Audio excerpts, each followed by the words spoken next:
If the oceans were drained, what would be the first thing you would go looking for? Malaysia Flight 370.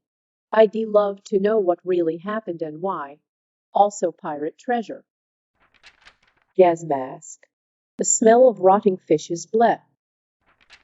The transatlantic fiber optic cables, I only learned about them as an adult, and I just want to see because it's still incomprehensible to me. The price to skydive the Mariana Trench, Grand Canyon style. The relics of old civilizations, whether it be because of mythological origin or not, since myth may have at least some real-world reason for originating. More specifically around the South Pacific Ocean, since I'm quite fond of Polynesian culture.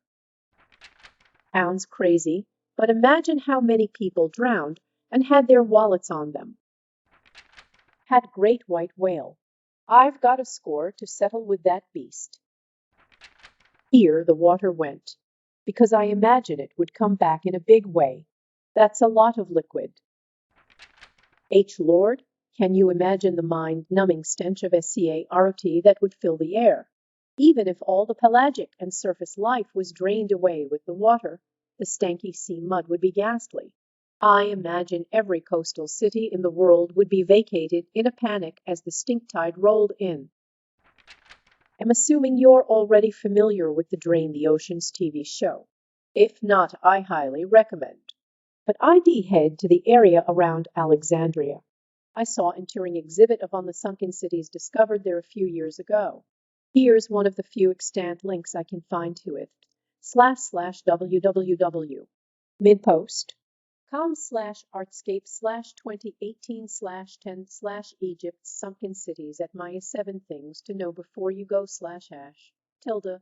Text equals they %20 found %22 %20 lost %20 cities %etwal %80 9 seed %20 marine %20 Indiana %20 Jones.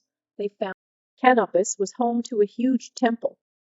Thonis Heracleion, a city with two names, one Egyptian, one Greek, was a center of trade and a place where both civilizations met and merged. The quality of the artifacts that could be moved was fabulous, and there's tons more apparently that couldn't even be easily excavated or extracted. And apparently there's tons more all around that area. There are plans for an underwater museum in the area, but obviously, drained oceans would be a wee bit more convenient. Drain. Here are more nuclear weapons on the bottom of the ocean that y'all like to think there are. I'd find those and sell the locations to whichever government lost them in the first place. Adland's chugs. That MF Proley drank the damn ocean. Megalodon at the bottom of the Mariana Trench. Why self-esteem? Why keys? Tsunami as the water comes back. Atlantis. Look for all the WW2 ships and planes that sunk in battle. Sea level effectively became about 6 miles lower. I guess I would go looking for oxygen. Lie. Ria 51. Find those aliens while everyone else is distracted. The earrings that I lost in the surf. The standards for hiring at my weekend job. They've lowered them so low I don't think you'll even find them at the bottom of the ocean though either. Lians. There are theories that there are alien bases underwater. Some of the spotted UFO also dive down underwater and then disappear. The Avenger bombers. The water David Byan kept talking about. Atlantis.